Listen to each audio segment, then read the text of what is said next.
They think this is real. This is a chance to, so many commentators out there or commentator they keep repost or blast it out. So they go really viral this time. But my family, when they saw it, they say, oh, that's another fake one, another one. There you go. Unlike the recent one that's out there, you're not sentenced to 10 years anywhere. You're sitting right here on the fact. We want to thank you for joining us. Colby, thank you for joining. Live TV, sat down with his lawyer, looked dead into camera, and said the whole thing was fake. But here's the problem. Nobody asked about the employee. We're talking about a man who built a $20 million empire selling diamonds to the biggest rappers on the planet. Travis Scott, Gucci Mane, 21 Savage, Beyoncé. This man's grills have been in more music videos than most artists have albums. And right now, the internet is on fire. His lawyer is throwing around defamation lawsuits, and a former employee named Plug Geo already told us everything we needed to know years before any of this went viral. Y'all need to hear this, because what's happening right now with Johnny Deng is not just about AI deepfakes and fake news. There's a whole other layer to this story that nobody is connecting, and by the end of this video, you're going to understand exactly why Johnny Deng was very careful about what he addressed on that TV interview, and even more careful about what he didn't. Let's get into it. To understand how we got here, we need to go back to the beginning, because you can't understand the controversy without understanding the empire first. Johnny Deng, born Giang Antoine in Vietnam in 1973, arrived in Houston in 1996 with nothing. No money, no English, no connections, no map. Just his father, who had immigrated 9 years earlier, and a work ethic that most people will never understand in their life. He started at the absolute bottom, literally repairing jewelry with his brother at a flea market in Houston. A flea market, gang, not a boutique, not a storefront on Rodeo Drive, a flea market table in Sharpstown. But the man had skill, and more importantly, he had vision. By 1998, he had opened his first actual store, TV Jewelry, inside Sharpstown Mall. And that's when everything changed. He found his lane making custom jeweled grills. And the timing was perfect because hip-hop at that moment was at a point where bling wasn't just fashion, it was identity, it was power, it was how you told the world you made it out. And nobody understood that assignment better than Johnny Deng. And then came the moment that changed his life forever. He made a grill for rapper Paul Wall. Paul Wall rocked it. The streets noticed, the culture noticed, and by 2002, the two of them went into business together. From that point on, Johnny Deng wasn't just a jeweler anymore. He was the jeweler, the one every rapper with real money called first, the one celebrities flew to Houston specifically to see, the man who turned a flea market hustle into a diamond dynasty. Fast forward to today, we're talking about a man who has been referenced in songs by Migos, Travis Scott, Gucci Mane, Lil Pump, 21 Savage, Chief Keef. He appeared in Beyoncé's No Angel video. He's got a named after him by that Mexican OT, Paul Wall and Drody.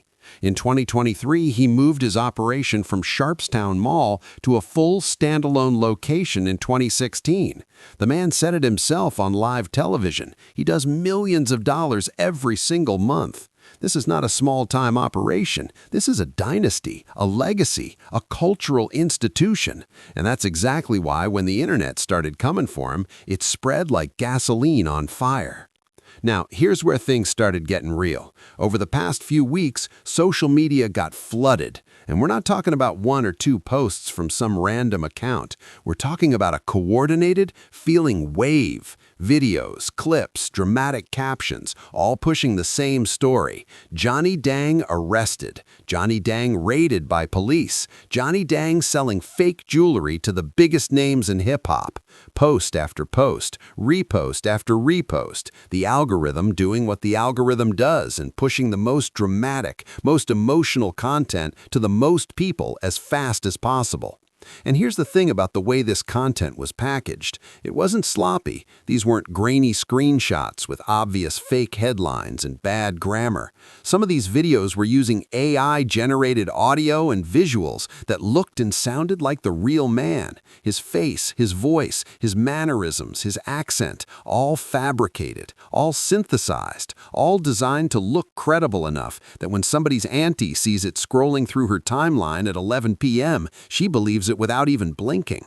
That's the new era of misinformation, fam. It's not just rumors whispered on the block anymore. It's synthetic, it's engineered, it's produced, and it's targeted at people who trust what they see with their own eyes.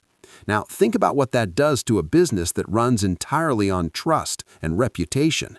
Rappers and athletes don't just pick any jeweler, they pick the jeweler, the one their people vouch for, the one with the track record, the one they've seen on Travis Scott's wrist or in Gucci Mane's video.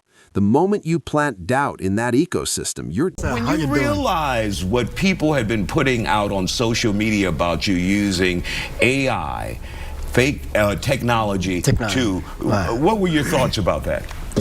My first thought is, like, man, that's so fake, and it not really affect my business because I see a couple of things like this been happening in the past. His first move was to minimize. It's not really affecting my business.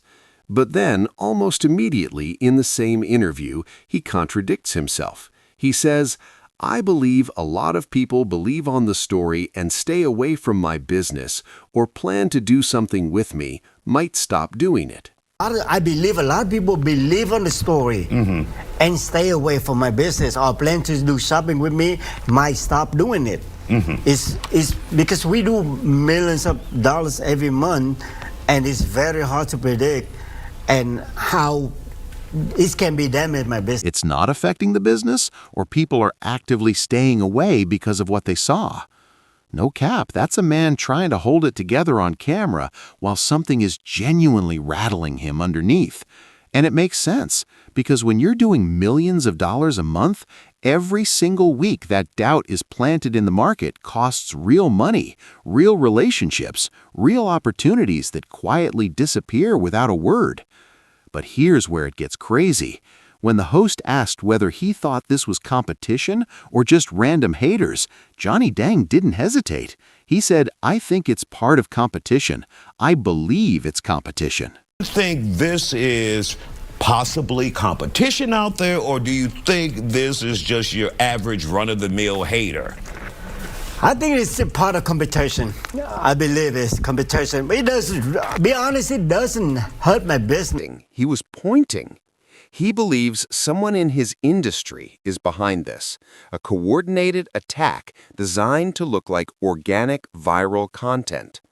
And then his attorney, Colby Holler, stepped in to explain the legal options, starting with demanding retractions and escalating to defamation action if the content creators can be identified. The attorney was clear this is a defamation case. They're publishing things that aren't true, clearly lies, malicious intent to harm his business. That this could be damaging to a businessman, so you have to go after them for their actions. Yeah, there's causes of action available for things just like this. I mean, this is a defamation case. They're publishing things that aren't true, clearly lies, malicious intent to harm his business, and you can file a defamation action for something just like this. If we're only talking about the AI deepfake content, that legal argument makes sense. That's a real issue. That's legitimate. But here's the thing that nobody in that TV studio brought up. Here's the part that conveniently never came up in the whole conversation. What about Plug Geo? Let me break it all the way down for y'all, because this is where the real story lives, and I need you to understand the full scope of what was said before any of this AI stuff existed. Back in 2021, years before this deepfake wave, years before our video, years before any of this went viral, a man named Plug Geo went on camera. Not with a mask, not behind a burner account, not anonymously. He put his full face and his government on it. And what he said shook the jewelry world to its foundation. Plug Geo was a former employee of Johnny Dang and Company, Not a customer with a bad review, not a competitor throwing shade, an actual inside man. Someone who worked inside that operation, handled the product, understood the process, and saw what was being sold and what it was being sold as. And what he alleged was specific, technical, the kind of detail that doesn't come from someone who's just hating. It comes from someone who knows. He said Johnny Dang was using CVD diamonds instead of natural diamonds and charging customers natural diamond prices.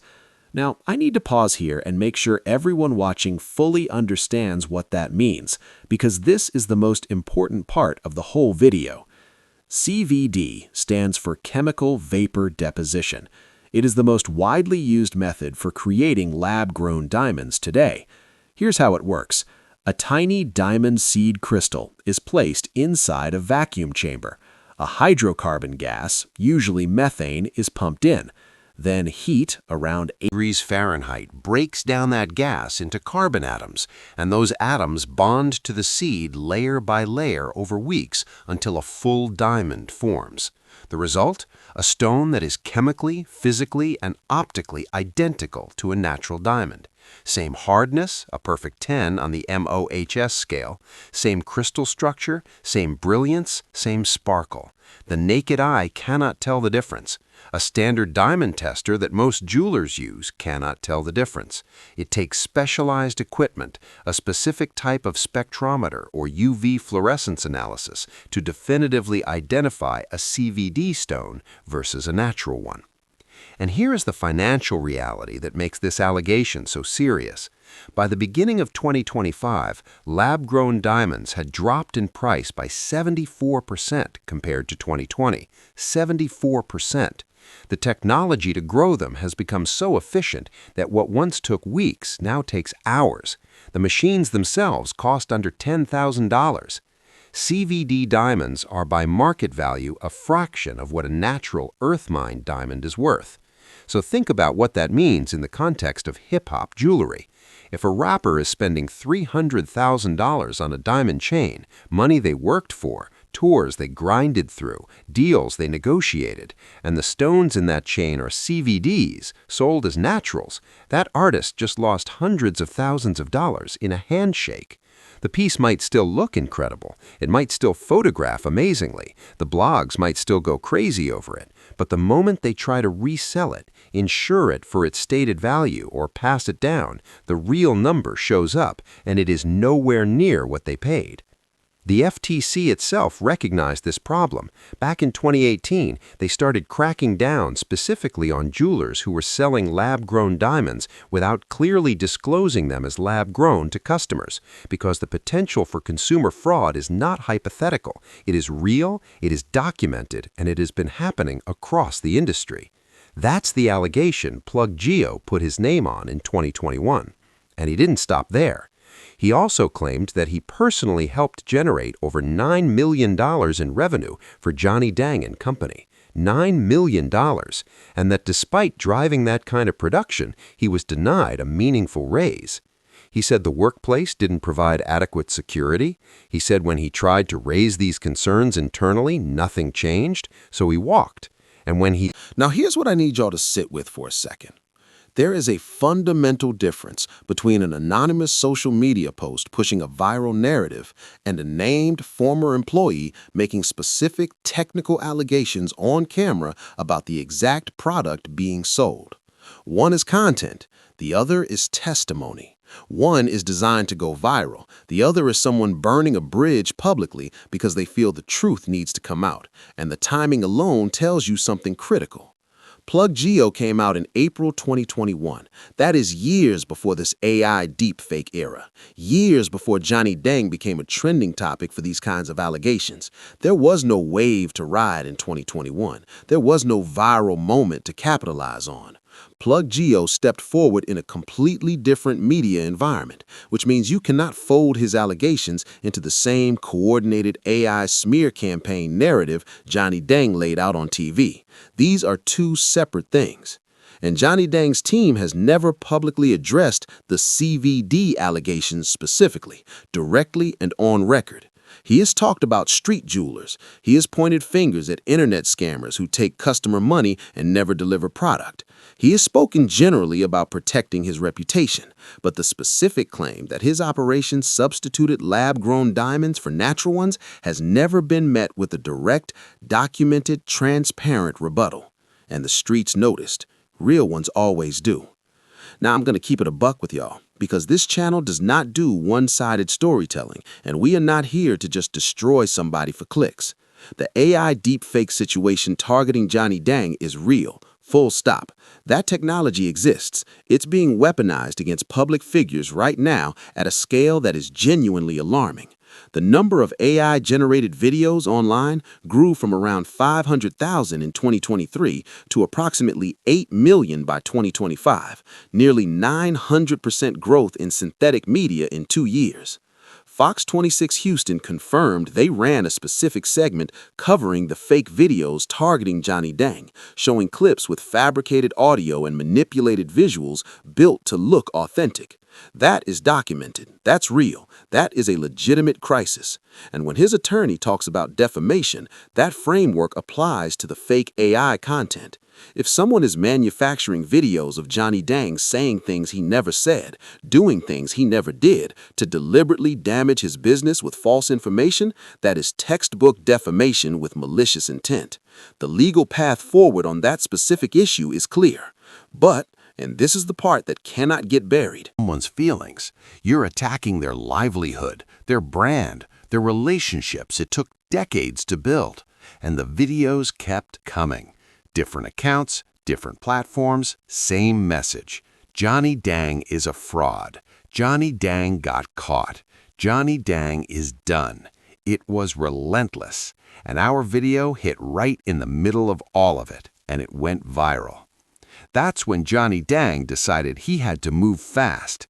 He didn't post a statement on Instagram. He didn't drop a caption on TikTok. He didn't go live from the shop. He went on television. Specifically, the Isaiah Factor Uncensored, a real Houston TV platform with a real audience, and he didn't go alone. He brought his attorney, Kalabi Holler, sitting right next to him on camera. Let that sink in.